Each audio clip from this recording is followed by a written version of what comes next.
Hello there and welcome back to me, Moby's Galaxy, a Star Wars podcast. We are jumping back in with Mandalorian Re-Watch. We are on to Season 2. Last week we talked all about Season 1 and how it set up this new era of Disney Star Wars. But now we're on to Season 2.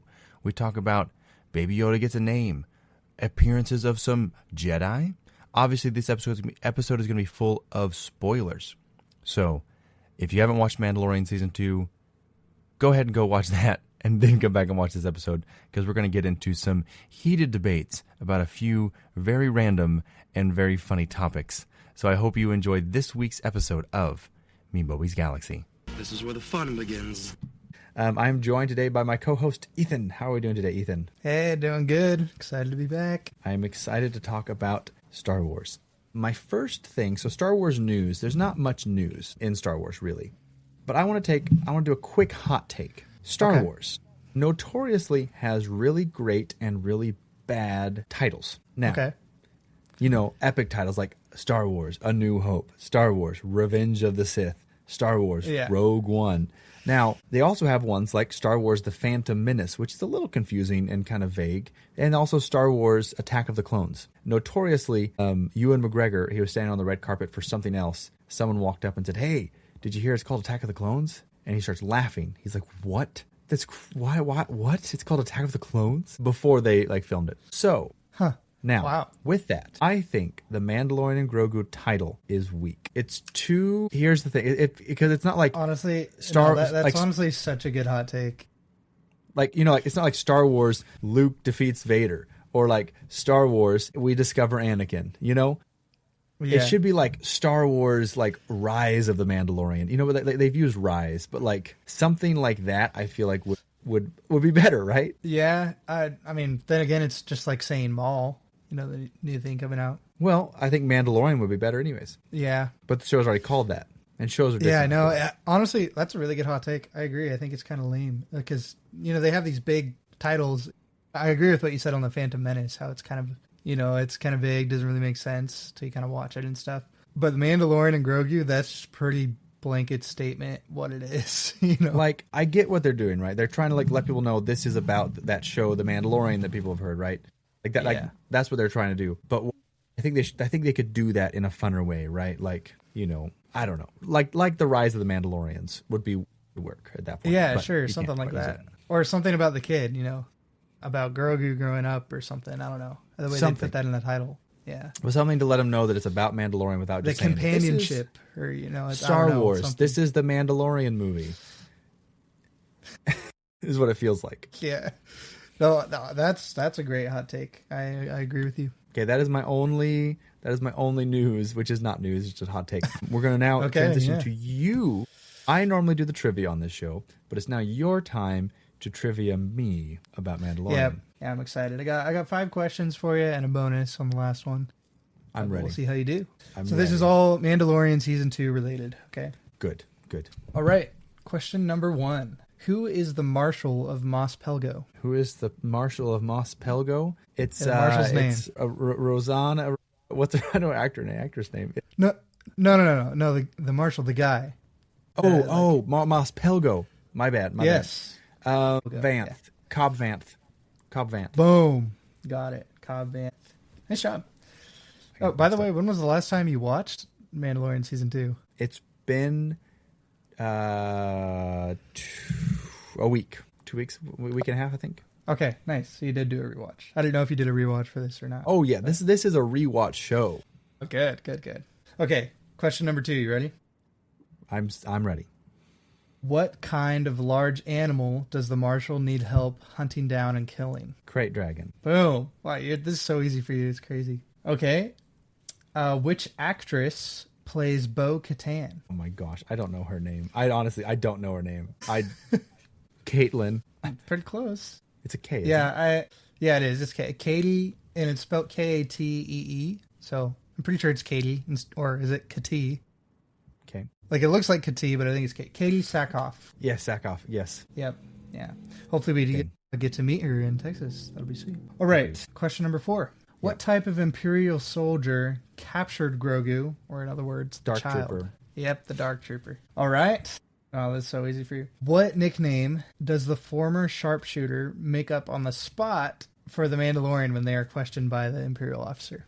Oh, bright eyes. Brown eyes. Yes, brown eyes. Brown eyes. Nice. Bonus question to that. Do you remember the Imperial officer's name? Captain, no, it's Sergeant. Oh, I don't know. I hate that guy. I don't know his name. Yeah. His name is Valen Hess. What is it? Valen Hess. Yeah. That was a hard one. When I put that in there, I was like, ooh, that's a good bonus. I don't think I would have got that. I like it. That's good. That's good. Well, you did great. That's my favorite you got episode. 5 out of 5. You just didn't get the bonus. So, bravo. No, I didn't. I missed one. No, I said you didn't get the bonus. You didn't get Bo-Katan. I didn't get Katie Sackhoff. You said Caitlin. That's probably her full name. Maybe not. I don't know. I don't know what her I don't know. Well, either way, 4 out of 5. Good job. Hey, yeah. That's pretty solid because really I'm like the trivia guy, quote unquote, around here. But it's just because I didn't make up trivia. All right. Perfect. Now we are going to transition into our rewatch of Mandalorian season 2. And I feel like it's not that crazy to like kind of touch on general like episodes as we go through. I feel like that's the easiest way to do it. I don't think we need to go too in depth. I think if we just drop a couple minutes on each episode and then kind of give our overall thoughts at the end would be pretty good. Sure. Because a couple of the episodes run together and that's totally fine. It's more about the story. So I will say opening sequence of Mando season 2 is an amazing way to start a season. Right? It starts with him in a dark alley or whatever, walking in, establishing some like lore with like some graffiti and like these animals in the dark, and then him bringing him into the fight, and then we got Gamorrean guards fighting, and like it's a sweet way to start a show. Do you agree? Oh yeah, it's completely you said they're called Gamorrean guards. Is that what you said? Yeah, they're like the pigs. Yeah, I agree. That was such a cool intro to that. You know, I would have never thought of like what a like street fight, I guess you would kind of call it. I learned in the street. Like a cage fight, underground fight. Like cage fight, underground fight. Never would have thought like what that would look like in Star Wars, and I think they showed that perfectly. You know, they did. Yeah, I agree. That was a very cool start. Yeah, and obviously, right, Mandalorian's, his drive this season is to find a Jedi, right? That's his whole thing this season. Mm-hmm. So he's doing everything he can. This guy might have a connection. And then that sends him to... No, he's just trying to find other Mandalorians at that point, technically. Yeah. He says he has a connection in Tatooine. So that sends him off to Tatooine again, classically. Can't get away from that planet. Yeah. Oh, yeah. I was just going to say real quick on that scene, I kind of suspected the guy that he sat down and talked to. Yeah. It kind of looked like it was going to be a setup.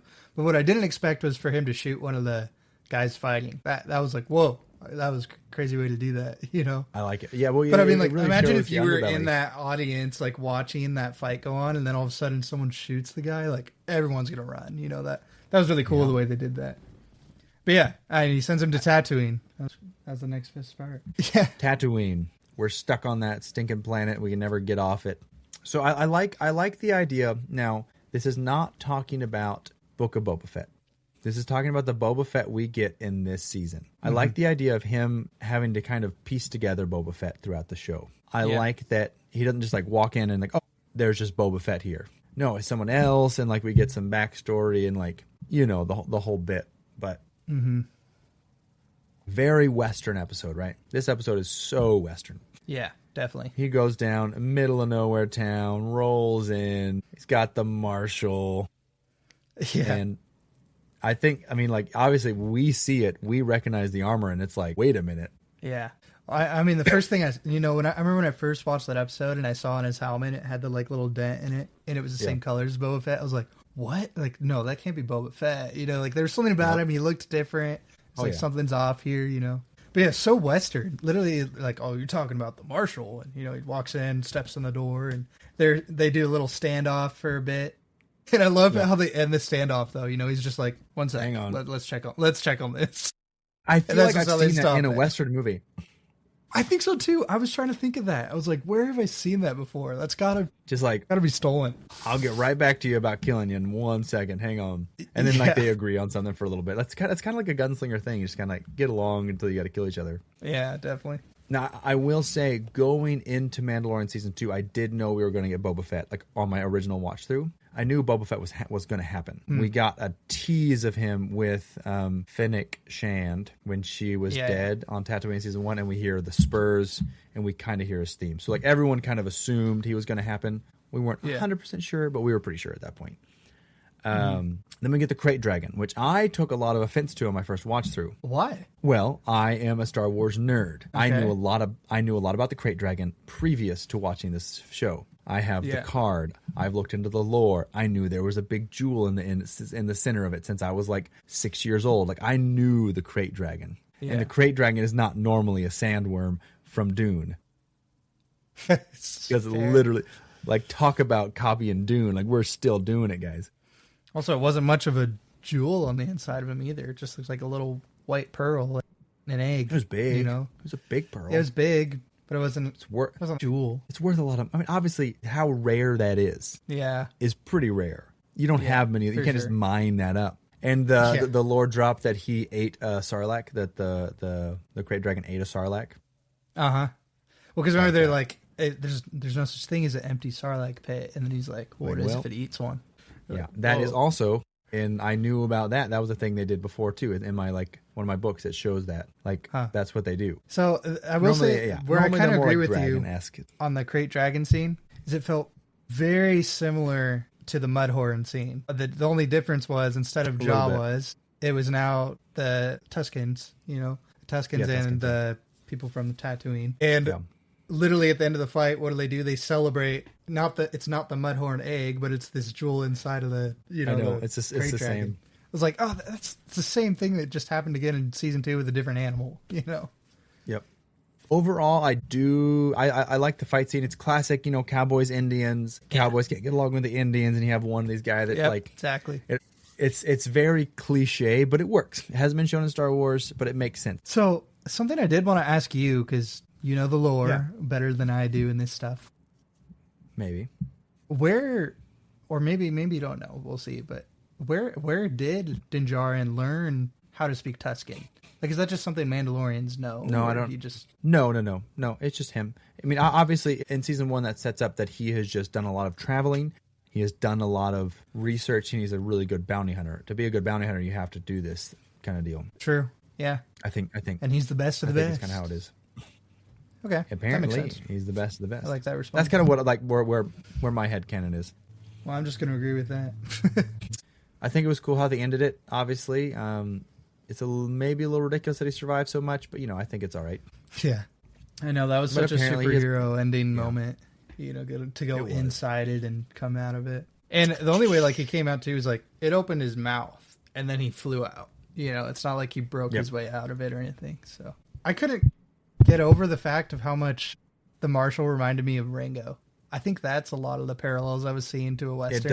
It does. There were so many things. Obviously Rango. Rango's Rango does all the tropes as well. That's like Rango's whole deal as well. Yeah, true. Like Rango's technically a Western spin-off as well. But. Then obviously he gets told that a frog lady wants passage. Oh yeah, to the next sector. Thing. The frog. I don't know how. So a lot of people like to complain that Mandalorian is just a lot of side quests. Yeah. Or fetch quests, right? But it is, and people like people like to say. People like to say Season 1 is not, but it is. It's still just as much. Season 2 feels a lot more because it is very it's a lot more like that. But I mean, that's kind of just who he is anyway, as a bounty hunter. You know, that's what bounty hunters do is they take side quests. You know, so this is true. Yeah. By the way, I looked it up. I don't know. I was always wondering, I never saw a lot on the Frog Lady. I was like, what is her name? And she's actually just known as Frog Lady. She doesn't have a name. Frog Lady. A more specific name would be she's like an amphibious matriarch, I guess. But she's known as Frog Lady. She doesn't have a name. They didn't give her one. I will say I don't know if that episode really added much to anything personally. Well, what did you think of all the spiders and stuff? I love the spiders because it's a reference to Ralph McQuarrie's drawing of a spider like that, right? Like it was they're using the original source material that Ralph McQuarrie made. Whoa, I didn't know that. That's cool. What? Oh yeah, so Ralph McQuarrie made all those pictures for George Lucas back in the day, and he had tons that weren't used, and they've been using those now as references to make new creatures and new worlds. Wow, that's so cool. I definitely didn't know about that. So seeing that, I'm like, oh dang, there's the spider from the picture. Yeah. But I feel like besides talking to the New Republic, I don't think that episode did much. Like, obviously, it shows that he's compassionate, and it shows that his ship is getting broke down or whatever. But talking to the New Republic, I feel like is the only thing that came out of that. Because, like, it kind of sets the seed for season 3 when he actually kind of, like, more joins, and obviously into the movie later. Yeah. Well, I mean, because they kind of let him off the hook a little bit, you know? Because they were like, yeah, technically we should arrest you, but you also did these 3 things for us, you know? They're like, so... Yeah. We'll just keep it. And then he was like, well, can you help me with my ship? And that's where like, you're going to have to deal with that one. Yeah, I know. And then he just limps all the way back, just like dying all the way back. Yeah. But that's pretty much all that happens. Nothing much. There's not really much to say. Like, it was cool, but like, it's kind of skippable. Like, honestly. Yeah. Like, I hate to say it. And then chapter 12. Chapter 11 is the one where we meet Bo-Katan. So he makes it to the planet, right? He lands. He falls in the water. We get the guy with the cool sweater. We get the fish man with the cool sweater. Oh, yeah, I can fix it. Oh, okay. He feels so NPC. But we get Bo-Katan, and that's when we don't really get Bo-Katan. He gets taken out on a ship, right? He gets taken out on a boat. No, I know, but like, I'm getting my scenes mixed up. He goes out on a boat, and then he gets attacked, and then they come and rescue him. Yeah. Yeah, he still did see her before. And then he's like... Sorry, I was just going to say, the thing I've noticed about season 2 of The Mandalorian, I think a way that I would describe it is this is a time where he's going through a little bit of like a Mandalorian religious deconstruction a little bit. You know, he's like kind of changing things about himself throughout this season. And I think Bo-Katan was our first look into why he might be doing that, you know? He's like, okay, she's a legit Mandalorian, but this is wow, she took off her helmet. Yeah, you know. This is the first time he's seen anyone else do that, right? This is when he realizes, like, she explains some of the lore. She's like, no, you're a child of the Watch. You're a religious extremist. You didn't even live on Mandalore. They live on a moon. And she explains that she was actually literally the queen of Mandalore. So, like, he can't really deny that. He's definitely, obviously, season 3, we get a little bit more of that, but this is his first, like, people believe something different than I do. It's like a lot of people with like religions and stuff. Like, oh wait, what do you mean? There's other points of view that it could be. Yeah. I think I love that they chose Katie Sackhoff to be Bo-Katan since she played. She's a great Bo-Katan one in. Well, I mean, obviously because she's been Bo-Katan.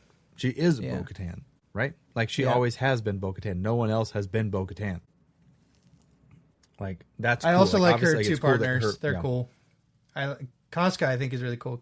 Casca Reeves is. I think she's kind of she's kind of bad. You know, she's like, you know what I mean. I don't care about her at all.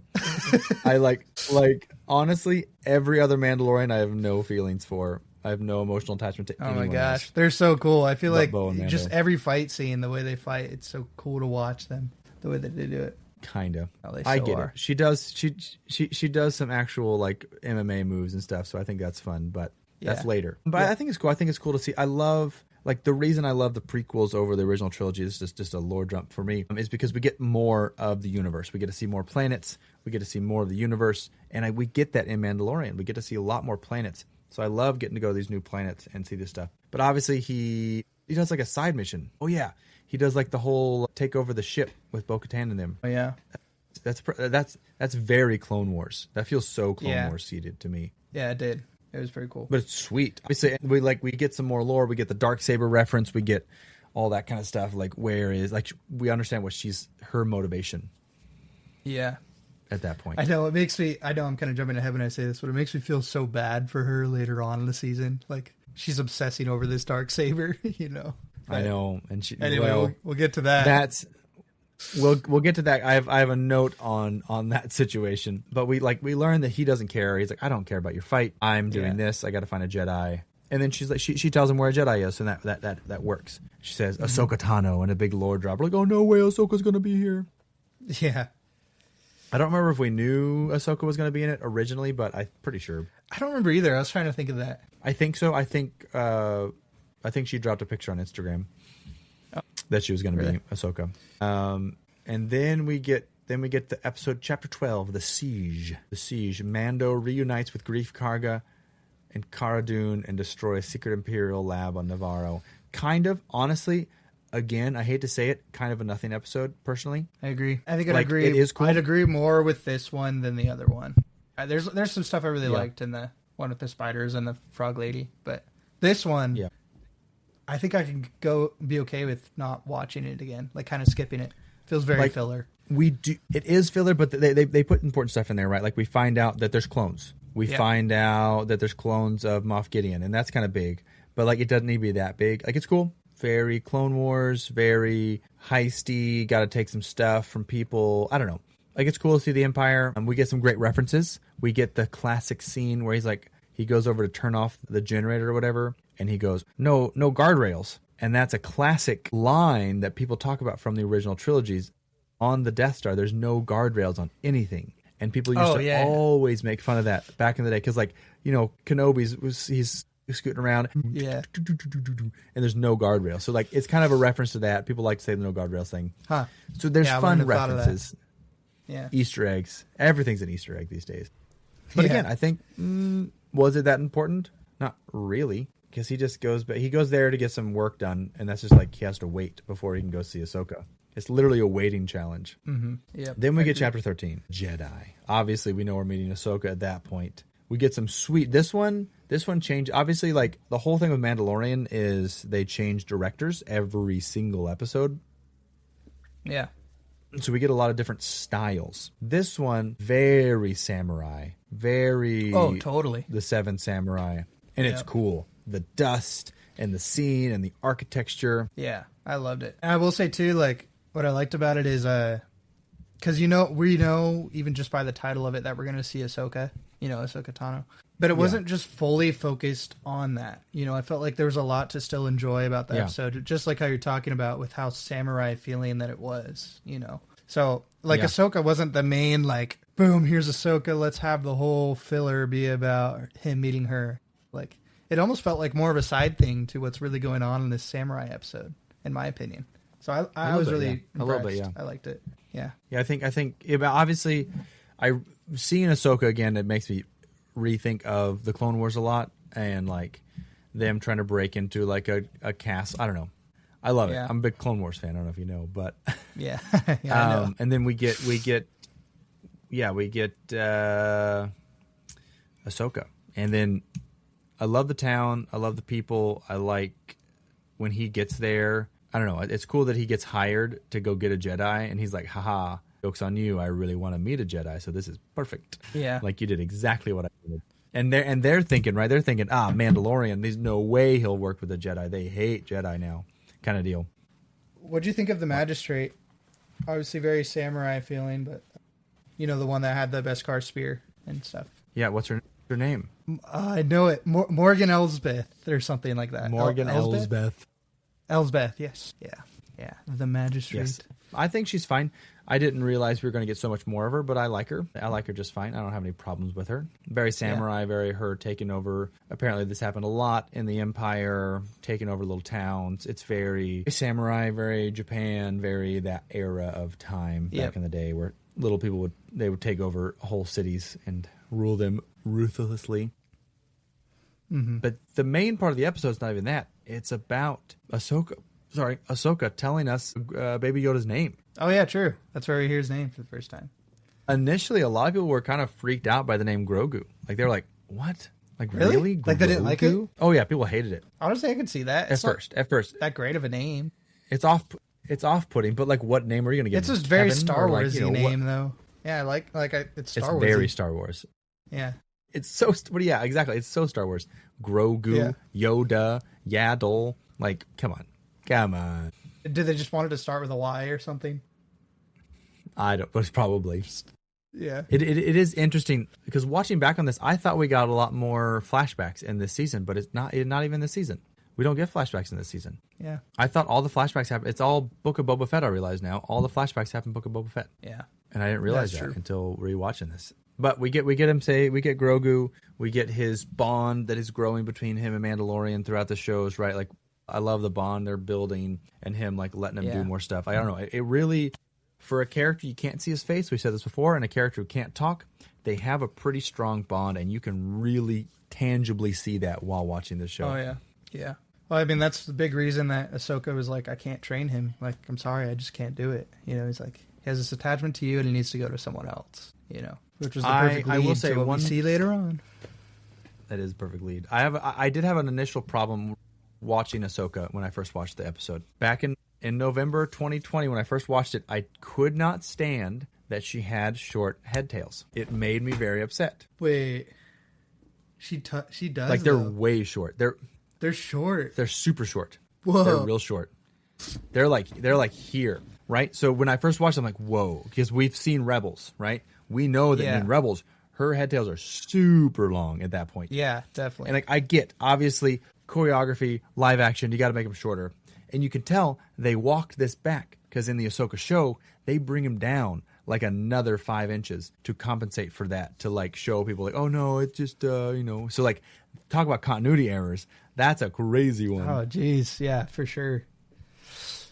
Wow. I don't think I even thought of that or noticed it until you just now said it.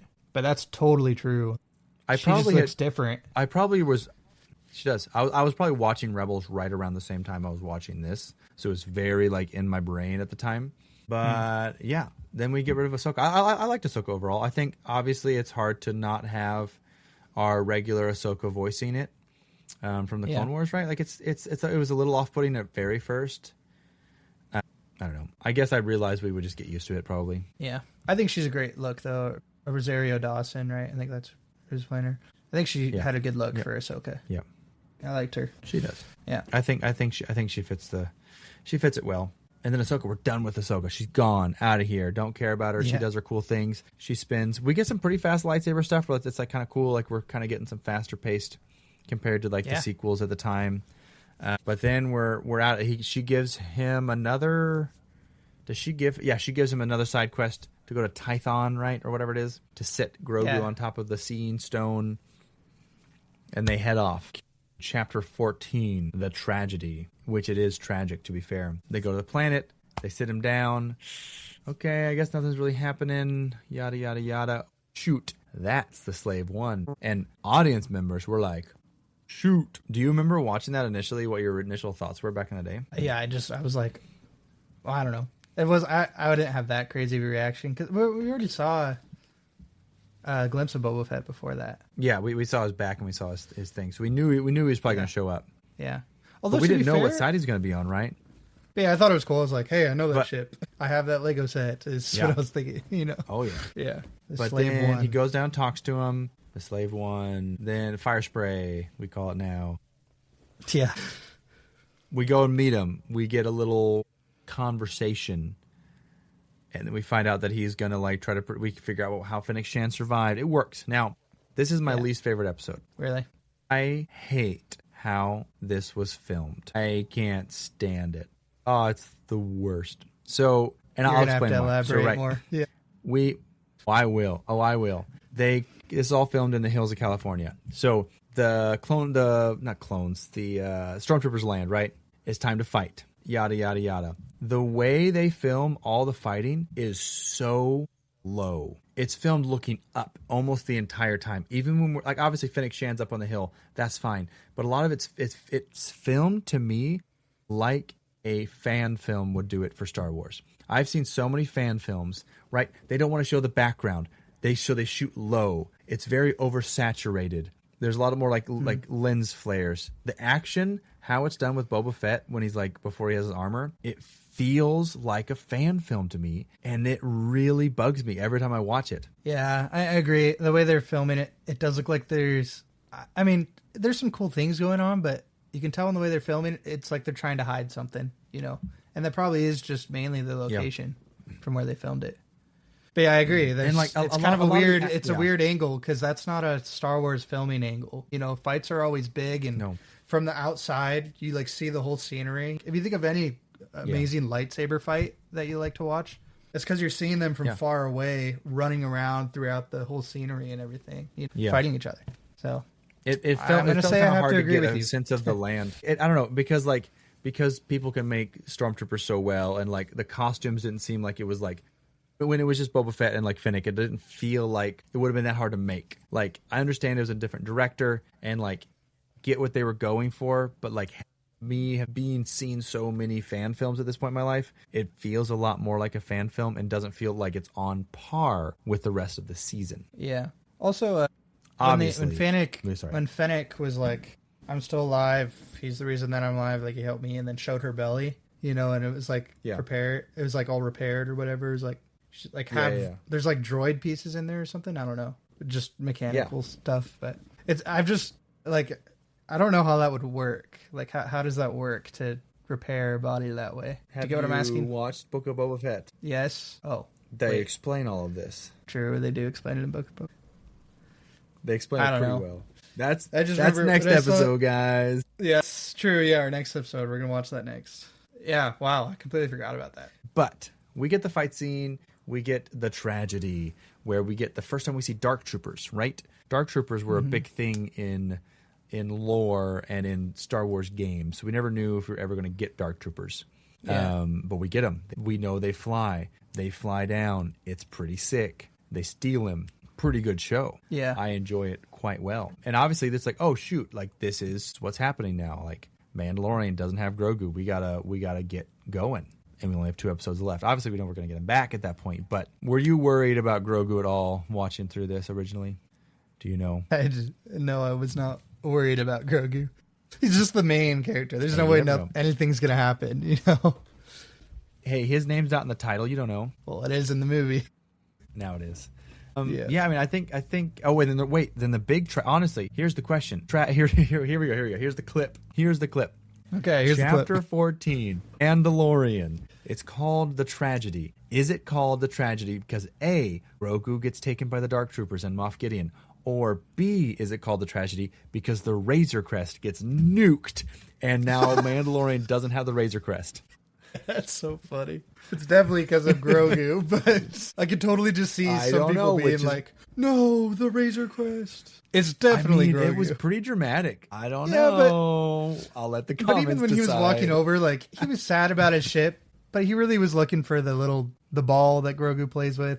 You know, the handle knob, and then his Beskar spear. Like he found those 2 things and walked away. Like it wasn't that. I mean, it was a big deal. That's true. To Din Djarin. Din Djarin. Din Jar Jar.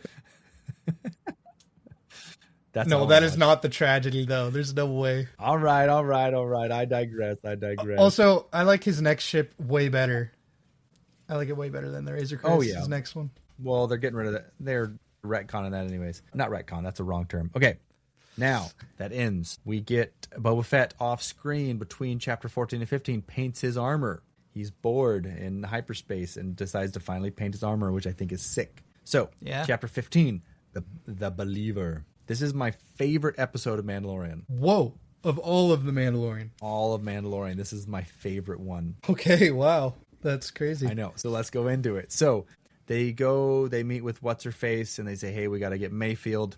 We got to break him out of prison because we got to figure out where Moff Gideon's ship is, right? They go get Mayfield. I never really liked Mayfield that much season 1. I was kind of annoyed by him, but he definitely grew on me, obviously, in this episode. Yeah. Being a comedian, being someone we know, I don't know. Yeah. But they decide to break into the Imperial whatever, right? Yeah, their base, the Ryconium base or whatever they were doing there. Yeah. Is that what it's called? We get to see the inside Rhydonium. Rhydonium? Something like that. Yeah. Rhydon. Smell the Rhydon, boy. The same stuff from Andor. Yeah. So we get to see the inside of the Slave One, which is sweet. We get to see how it turns, and like the cab doesn't turn, the whole thing turns around it. Love that. Yeah. They land, and they're like, I love the scene where they're like, it has to scan your face, and they're like, well, I'm a New Republic officer, and like, I'm the most wanted bounty hunter, and then Boba Fett's like, let's just say they might recognize my face. Like, okay, I get it. And then Mando decides to do it, and I love that. Obviously, it had to happen. Yep. But then, like, they get a nice, they get a classic train scene, right? Not a train, but they're driving along, everyone's blowing up, and then they have to fight off the thing, and then they get saved by the Empire, and they come in and they cheer. I will say, my one complaint is I feel like Mayfield should have chosen identification numbers before going in. Agreed. Yeah. I was going to say where I disagree with you is I don't think that Mando had to do the face scan. I think Mayfield could have still done it. Because he was all nervous about this guy seeing him, but then eventually he was just, like, he jumped in to help Mando and was like, whatever, I don't care if he sees me now. Like, you're not going to know, you know. I think Mayfield could have still done it. They could have still waited, and yes, they could have planned their numbers ahead of time. Like, if Mayfield knows this, like, why would you not share that in a plan before, you know? But yeah, I don't think Mando had to do it yet. I don't think Mando had to show his face. No, I don't think he had to. I think it was rushed. I think they were feeling a little bit pressured. But I do think they should have chosen TK numbers before they went in, just so that way if anyone asks, they could just say it. TK1138 or whatever, right? So that was an oversight. But I love the scene. I love them going in. I love the realization where he's willing to take off his helmet for Grogu. Yeah. What a trash. What? Hang on. So they go into this Imperial place. They have to scan their face, and it's just looking for a person. It's not looking for someone who works for the Empire. Thank you. I was going to ask this. For a face. It's just a face. Okay, great. You're a human. You can get this super secret code that we don't want you to have now. It's like, what? Now, I think he had a code cylinder. I don't remember where he got that from. Was it from another Imperial? I don't remember where he got the code cylinder from. I think they showed him grabbing it from an Imperial soldier, if I remember correctly. Like, they grabbed it off the side of it and handed it to him. That would make sense. Yeah. Yeah. I wonder if that's true. I'm pretty sure. But pretty sure that's what But obviously, that makes more sense. But I will say, the Empire is notoriously racist. That's just against other actual races. Not races, but species. They're I don't know, whatever you call that. Literally, whatever that term is. But that's why you never see aliens in the Empire. It makes sense kind of why the terminal is just like, hey, are you human? Basically. It's not the craziest thing to think. It is a really dumb system, but it's not the craziest. Do you think it could tell if you were a clone? Like, if Boba Fett did it? I don't know if it's doing that far back, but I think it's probably scanned to see if you are someone bad or someone they don't like, I guess, is what they're saying. I don't know. I love the episode. I love how the general guy brings it up. I love how Mayfield shoots him. I love the monologue. I love the lore. I don't know. There's something about that episode I really, really enjoy watching. Yeah, I agree. So I watched that episode today. I watched the end of this season today. And it was good. I like that episode a lot. And maybe it's because we get Boba Fett doing the depth charges. Oh, yeah. And maybe that's why I like it so much. I also liked watching Mandalorian fight the pirates off of the Rhydonium cruiser. That was all cool, The whole thing was sweet. Yeah. And it was cool to see, how he kind of fought worse because he wasn't wearing his Beskar armor. It's like he was used to the Beskar protecting himself, but it was breaking through. A part of me thought that's how we were going to see his face reveal when I first watched it, is his helmet going to break? And that's what's going to happen. That's what I thought was going to happen and why he's going to do it. But Mayfield was, I think, that biggest turning point in the Mandalorian's mind, though, of his religious thinking, because the whole time he's talking to him, he's like, so what is the real thing you believe in? Because you took off your helmet to put on that helmet. He's like, why don't you just do it now? He's putting all these thoughts into his head that I think he really leads up to. He's like, screw it. I already took off my helmet and put on other armor. I'm just going to take off my helmet for this, Yeah. I feel like Mayfield's realization that he took off his helmet and he's very instantly like, I won't tell anybody. It's like it's kind of cool. But obviously, okay, listen, the answer to what does it mean is literally just show his face. It's not take off the helmet. It's never been about taking off the helmet. It's about showing his face. So it would be fine from the creed to wear a different helmet. Are you sure? I thought he was supposed to not wear. He's supposed to keep his armor on.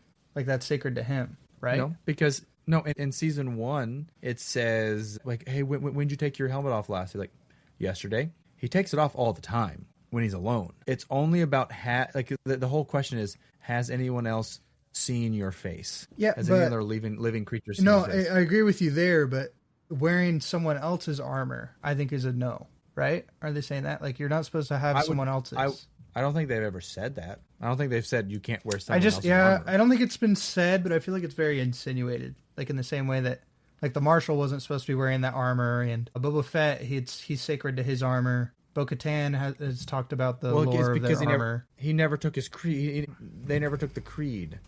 I think is what's going on.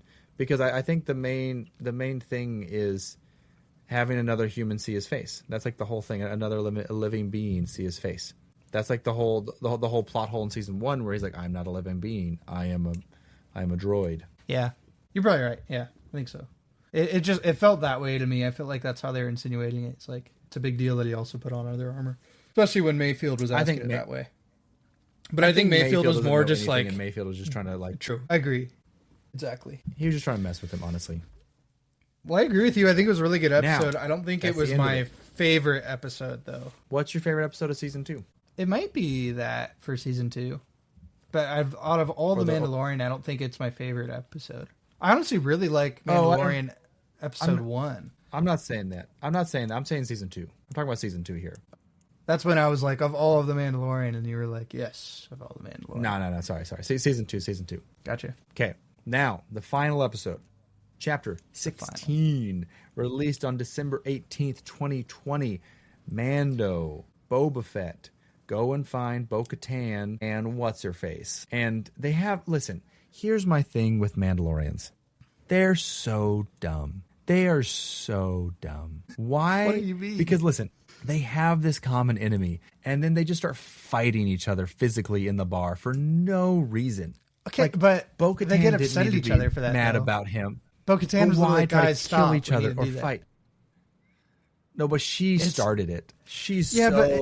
Okay, agreed. She started it, but it's because they care so much about their voice 1,000 times. Culture and religion or whatever. She's like, you don't deserve to wear that sort of thing, and I just feel like that's such a huge part of why they get so into that, so involved with. But like he does, lore. He literally does. It was gifted to him. His father was a foundling. Yeah, his father gifted to him. She didn't ever get her armor. Someone gave it to her. Like it's so frustrating. And then let's just fight each other. Like we didn't need to do that at all. That was so stupid. Yeah, but that's such cool like fight a scene. Like but, if you're with a group for a bit, or like kind of not kind of like a sibling thing, and that's kind of like how they are, But they also no, because Boba just met them.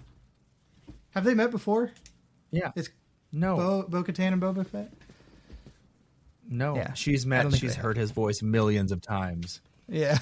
Yeah. It's going to be her last. I don't know. I think it's silly they fight. They team up. They get a cool fight scene. Whatever. Don't care. Not interested. None of my business. But they do decide to team up because he has the location of Moff Gideon's light cruiser. She's like, how'd you do it? He's like, none of your business. And then they decide they team up. Now, with the team up, here's my biggest complaint of the season finale is why did Bo-Katan not just give a little history lesson of the Darksaber? All she says was, I really want the Darksaber. He has it. Leave him to me. That's kind of vague, man. If it's such a big deal that nobody else can beat him, why don't you just say, don't beat him? Maybe she's not supposed to say that.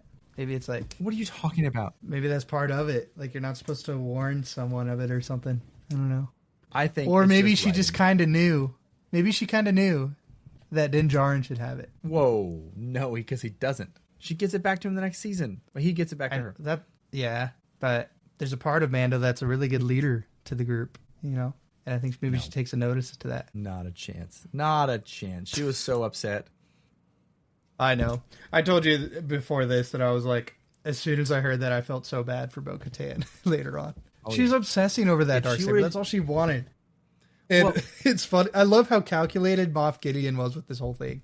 He's like, I know this is what Bo-Katan wants. And he's just like, he was just there to piss her off, basically, Oh, yeah. But, obviously, like he said, it's all about the story. It's all about how she got it. Because, her little tribe that we see in season 3 obviously really cares about the Darksaber. It's super important to them. It may not even be that important to her. It's important to her trying to reunite the Mandalorians. Yeah.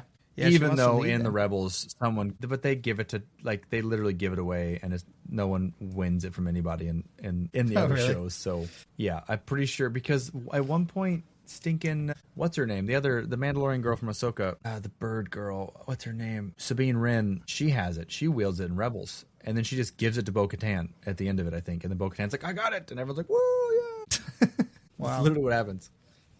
So, lore, who cares? Because Rebels in the timeline would be before The Mandalorian, right? Yes. Yeah. So maybe she just didn't want that moment again. She's like, probably, just celebrating. Like, it was given to me. I wanted to win this in a battle. Yeah, you have to win it. We get a good fight from Moff Gideon. People like to complain about Mandalorian just going with Moff Gideon a little too easily and trusting him because he turns his back to him, right? He goes in to get Grogu and he turns his back on him. And, like, I don't see that. I see him. He's just like, you know what? Yeah. Maybe this guy doesn't actually care. Maybe I can, like he's taking the opportunity because I feel like he thinks. Yeah, it didn't feel like that. Yeah, because I like the podcast that just went on. They mentioned that, and I was thinking, man, I think he's just thinking my percentages go up if I have Grogu in my hands rather than trying to get past this guy, kill him first, kind of deal. Yeah, or at least like it's almost smarter because it gets him closer to Grogu in general. If he feels like he's being in compliance with him, at least he's closer to Grogu and can fight with him by his side now. I think there's a point to argue why it could be smart. Yeah. How do you feel about the Dark Troopers? So we get the Dark Troopers. We're trying to shut the door down. We get one escapes. How do you feel about that first encounter with the Dark Trooper and Mando? I thought it was pretty cool. I almost wonder if the Dark Troopers are made. It's like, is it a black Beskar steel? Because like the way that he was hitting it and it was reacting on, it kind of looked like that. What I also really like is when they're like released, the like mix of like EDM dubstep style music they put in when the Dark Troopers come out. I was like, that was so smart, and I love it. It kind of feels like Tron when you see him in their suit walk out. They're very menacingly coming out of there. It's really cool. They're not Beskar, right? Because he doesn't fight him with the dark saber. He fights him with another piece of Beskar. Well, that's what I'm saying though. Is his Beskar when it hits it like clings off of it like it's another piece of Beskar or something. No, because if it was Beskar, then the lightsaber wouldn't go through it later with Luke, right? Oh, I see what you're saying. Yeah, that's true. Because Luke slices straight through it. Yeah, he does. Yeah, but the dark saber was also doing like the dark saber, not a lightsaber. Is that like similar to the way that a lightsaber hits? Is it basically the same? No one attacked.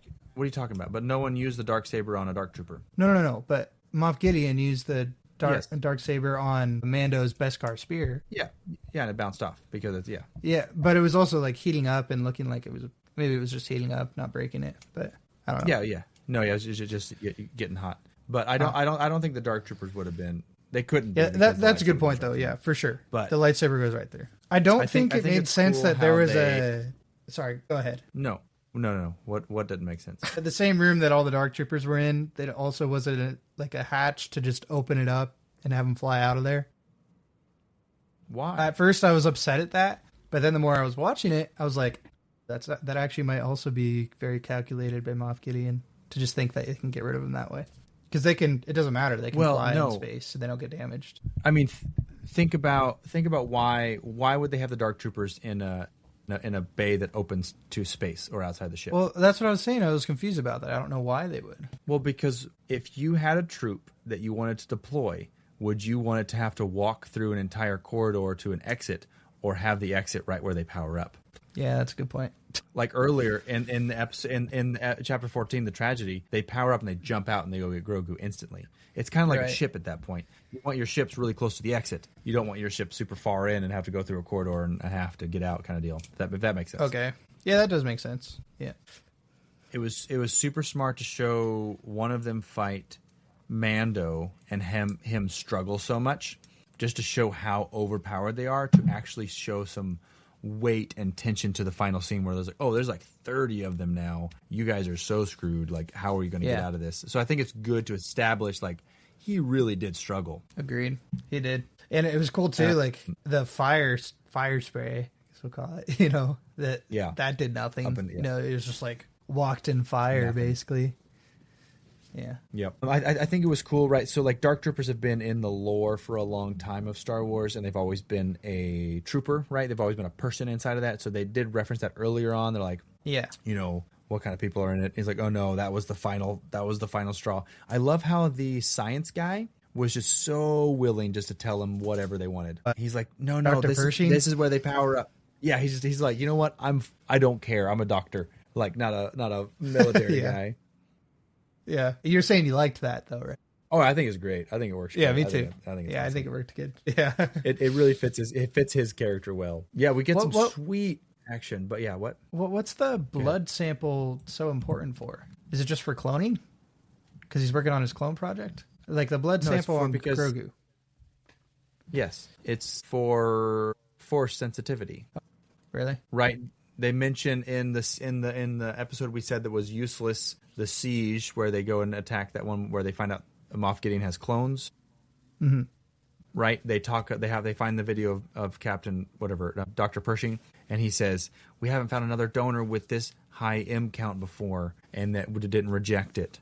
M count being midichlorian count. We get that in Book of Boba. We get that in the Bad Batch. They go into this specific thing a lot in the Bad Batch about cloning clones with high M counts. It's because Baby Yoda has such a high M count, higher than anyone else around. So it basically just makes a stronger clone. Yes, a clone that's force sensitive. Yeah. Huh. They want to be, because they're cloning Moff Gideon, but they're trying to they're secretly working on bringing the Emperor back. See, I still haven't seen the Bad Batch, so maybe I would have known that. You need to watch the Bad Batch is so good. It's ridiculous. I didn't need to watch it. Here's something I'm really mad about. I'm going to say this real quick. Okay. I want to go back. Chapter 12, the episode we just said we didn't care about, that we didn't really, this called The Siege. I am still mad. Here's my take. This is where we got the Gene guy. Do you know the Gene guy? Wait, like from the meme? Like the guy that appeared in the background and he was wearing jeans? That guy? Yeah, they accidentally left a guy with jeans and a gray shirt in the background of the show. He was obviously that not was in supposed this? to be there. He was like a staff. Yeah, that was in chapter 12, The Siege. Oh, really? With Grief Karga and Cara Dune. Right? Now, here's my problem. I think that's amazing. I love mistakes in movies. It's basically like an Easter egg at that point. I didn't see it my first watch through. I got told about it. Now, here's what I'm mad about. Same. I hate them taking it out in the edit on Disney Plus. They take out so many issues. They took out like other movies, but the thing is, they're going back retroactively into other films that have mistakes, like Pirates of the Caribbean. You can see a guy in a cowboy hat and sunglasses and a wife beater, but they edited him out. I hate that. They take things out of all these movies. Like, let mistakes happen. It makes it more real and tangible to me. I don't like that they go back and it's like a fun Easter egg to me. And we get action figures of Gene Guy. I wish they didn't take that out. Yeah. What do you think? I mean, wait, so I don't understand though. What made you? Gene Guy is in The Mandalorian? He's in the Siege episode? Is that what you're saying? Yes. Where? What are you talking? Do you not know? Do you know who the Gene Guy is? Wait, no, I don't know who he is. No. What do you mean? I just knew that there was a Gene Guy and that wasn't supposed to happen guy in the past. Yeah, I don't know who he is though. He's a guy. He's a staff and for Lucasfilm. What are you talking about? I know he's just staff, but you're saying like you know who he is. He played like a character in this show. No, what are you talking about? No, I'm trying to. What made you think about Gene Guy? What's making you mention him? He's in this season. We're talking about season 2 of Mandalorian. He is in season 2 of Mandalorian. When? Where is he? Chapter 12, The Siege. Yeah, but I mean, just said that out loud. During the siege, when they're going through the thing, you can see him in the background. Are you looking up a picture right now? I'm pulling up a picture so I can see, just to make sure I remember. I can send you a Reddit clip if you want on Discord. Yeah. Oh, yeah. Gene Guy. I was just trying to remember what scene that was all I was trying to remember. Yeah, it's when they're running in the siege in the Imperial base. So you're saying they took it out on Disney Plus though? Yeah, it's gone. It was gone after it was like 2 weeks later they deleted him. Interesting. I don't think you care. I care, obviously. I'm very passionate about this. Yeah, I know. I'm just like, what's your big point here? Because they're getting rid of it. They're changing the show that is the show. They need to announce that it's a special edition. It's changing. Why are we changing a show that's already out? Well, because it's a mistake. You don't want some jeans in Star Wars. No.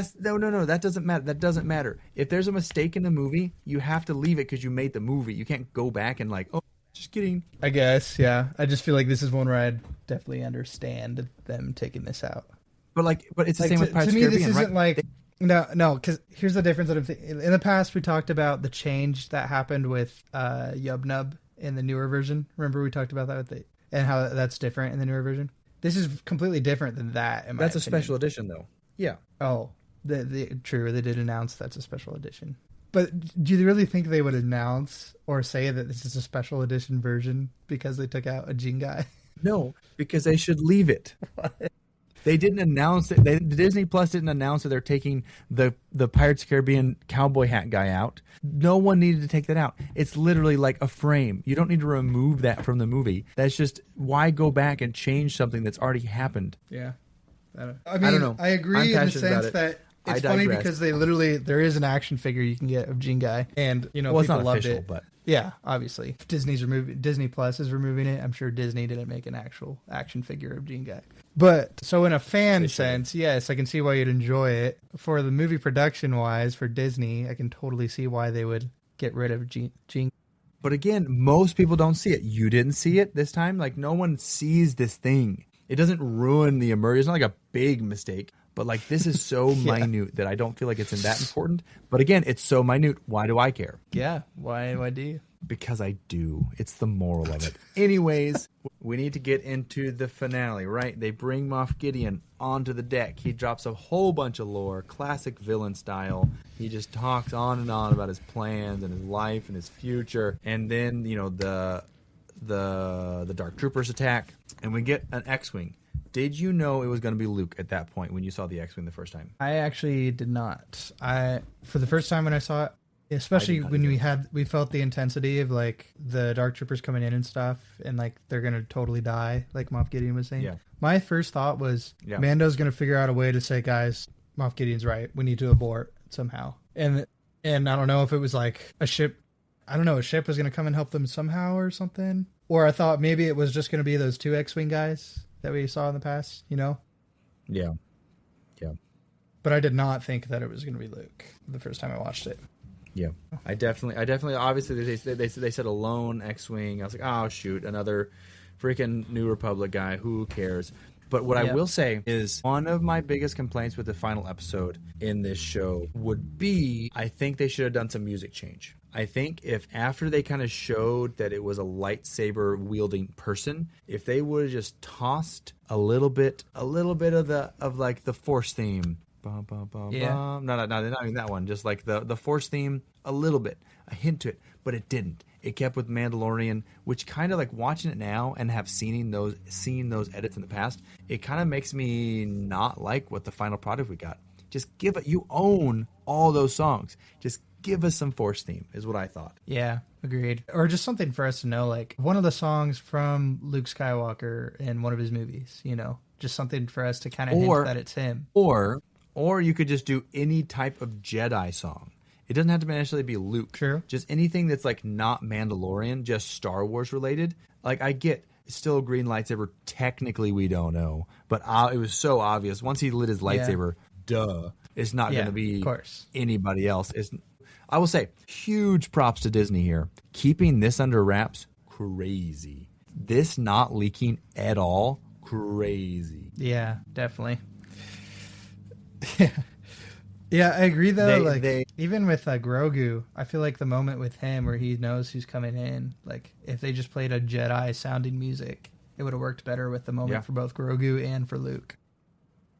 Yeah, a little bit of binary sunsets. Yeah, what I'll say is, what was I going to say? I don't know what I was going to say. But Luke killed it. Love Luke. Hallway scene, fighting, doing lightsabers, taking them apart, killing them. Really OP, right? Until he takes off his hood. Loved him. I mean, I love that scene still. Did you think it was going to be CGI Luke like that when you first watched it? Oh, I knew it was going to be CGI Luke for sure. Yeah, because I remember seeing the green lightsaber and I was like, what? How? Like, my brain just couldn't picture how they were going to do that. I was like, oh, they're going to use CGI like right as I saw him. Yeah. So obviously we see him. Yeah. We get some PS2 type graphics for Luke. Very dead eyes, very off-putting in the moment. And then we get the most useless character in this whole episode. We get R2-D2 for no reason. No reason. Yeah, that was except so- to say, this is so definitely weird. Luke, I promise. Yeah. It is weird. I mean, obviously, we don't know how R2-D2 does these missions. Maybe Luke's needs him to like take over the ship or like interface with doors and stuff, right? Like, maybe that's how he was getting around, perhaps, you know, because R2 does that. I was so off put by that, and I even knew it was coming because I remember that in the past. But it just feels so random. Like, oh, okay, hello R2, you know. But I will say, it was R2-D2 almost- feels it like was fan humorous. service. Luke Skywalker doesn't. yeah, no, I agree for sure. Like, I think if Luke was to continue to show up in season 3 of Mandalorian a ton, that would be fan service. But I think him just being there as like, oh yeah, this is the timeline, this is when he's doing it. Like, it should be fine. Yeah, yeah. But so how did you feel about Luke showing up? Do you think that's a good thing? Do you think the CGI how off-putting did it make you not like the episode? No, I liked it actually. I know the CGI on him was bad, but I actually did like it. For me, it kind of worked that it was that way. Because what I was really afraid of is they're going to try and use someone else and make him look like Luke, you know? So I think doing the Which is what CGI, people want. even if CGI was not good, I think it was a better choice than to do a real person and make it look like him. Yeah. Completely agree. Then we get some fun things happened out of this in Disney. I don't know if you remember, there was the guy on YouTube who did a better deepfake of Luke, right? It was really viral. I He do did a remember deepfake. that. Do you remember what happened to him? No. He got. I just remember they that better. hired him. Really? I did not know Lucasfilm hired him on the spot, that. Wow, that's and he good for that guy. he was in charge of Book of Boba Fett. I'm pretty sure. Like, that's probably that guy's absolute dream, and it happened. you Oh know? yeah, oh yeah. I mean, here's the thing. Obviously, we know what happens in Book of Boba Fett. We know that we get him again, and Book of Boba Fett is like night and day to this. Book of Boba Fett's good. It looks good. You can tell. Like, you can tell it's obviously CGI a little bit, but it's like the lighting or something is 10 times better than what we get here in Mandalorian season 2. We got to meet that guy. We got to get him on the podcast. Which that guy? I know. Well, he's That'd be awesome. he's Lucasfilm now. If I can Yeah. figure out a contact for him, I will. Yeah. So And that yeah, what an I'm trying to amazing think- story for that guy, though. That's just awesome. I is didn't know about that. honest. I actually feel like maybe I did know that. I think you told me that once. Yeah. Obviously, Wow. it's a hard thing. Deepfakes is not an easy thing, and it wasn't straight deepfake. If he did deepfake, they weren't doing deepfake; they were doing a different thing, composite or some crap. But then we get him showing, and Mandalorian decides to show his face again. The final scene, he shows his face to everyone and Grogu. Do you think that was smart of him or not? Yeah. You don't care. No, I think it was smart of him. I do care about that. Here's I thought it was a cool, here's thought I intimate had. moment with him and Grogu. Made sense to be like, this is I agree. goodbye. I want you to see my face. Do you agree with this statement I'm about to say? Well, obviously, yeah. Do you agree with the statement I'm about to say? Well, what are you about to say? Okay. I could have said yes or no, and you could have said anything. I know. Okay. Good. No, I think them having Mandalorian take off his helmet in the episode with Mayfield was a soft launch to this episode, meaning since he had already taken off his helmet, he knew that he had already broken his creed. So at that point, there was no reason for him to keep it on since he had to already go get bathed in the Mandalorian wells or whatever. Obviously, I still think he would have done it for Grogu at that point, but I think for the audience knowing the backstory, saying like, okay, well, it makes sense that he'd be more willing to do it. It doesn't feel as crazy, I guess, from a character standpoint. I agree. I think it was the perfect way to do that. Now we know that why it would have been okay for him. Could you imagine if we didn't see him already take off his helmet and then he just did this like it was no problem in front of everybody? Like, I bet he would have tried to get He only does Grogu it in the final into, episode. like, I don't know, go to a different room with him or something and say, guys, I need to say my goodbyes with him. You know? Yeah. Yeah. But yeah, this worked perfect. I agree. I think it was a soft lead into this to make us understand why he was able to do that. And not much of a reaction from everyone else, though. Like, I would have thought we'd see more in the background. But yeah, I think they just understood, like, wow, that was a intimate moment. Yeah, I think so. I think everyone really gets it. I think obviously there was a choice to have Boba Fett not show up in this last episode because Luke shows up, and that would have been some awkward tension for sure. Yeah. But any last thoughts on Mandalorian season 2 before we We do our closer. I see why people say they like season 1 and 2 the best of The Mandalorian compared to also the Book of Boba Fett and season 3. So I agree. I think season 1 and 2 are the best. I think they're very good. There's a lot of great storytelling and great things that are happening. This whole Western samurai feel that I talked about and mentioned in season 1, you know, it's just, they accomplished it really well. And I know it's not the story of Boba Fett, like what I thought Mandalorian might have been in the first place, but I like this a lot better than what that probably could have been, you know.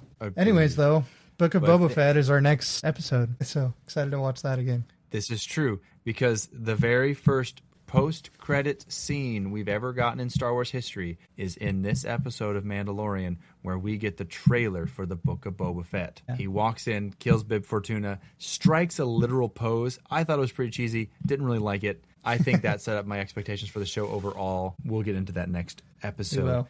But, I don't know. To everyone listening, thanks for listening to me yap about my favorite show. I do really, really enjoy this show. So it is my favorite. It's actually my favorite Star Wars, The Mandalorian is. Yeah? Yep. I can see that. It's good. It's good. We get a lot of it. Like, I think it's awesome. Like if someone said, what's your favorite Star Wars? And they chose a Star Wars movie most of the time, someone would do. I actually would choose the show over a Star Wars movie. That's how much I like The Mandalorian. I get that. I get that. But I think that is our time. Again, thanks for listening. If you made it this far, leave us a review, whatever website or app you are on. If you're on Facebook, again, if you hear this, I'll give you $100. Come back, go listen to our next episode where we deep dive into the Book of Boba Fett. Maybe, maybe not. But until next time, this is me, Moby's Galaxy, a Star Wars podcast, and may the Force be with you. Be with you.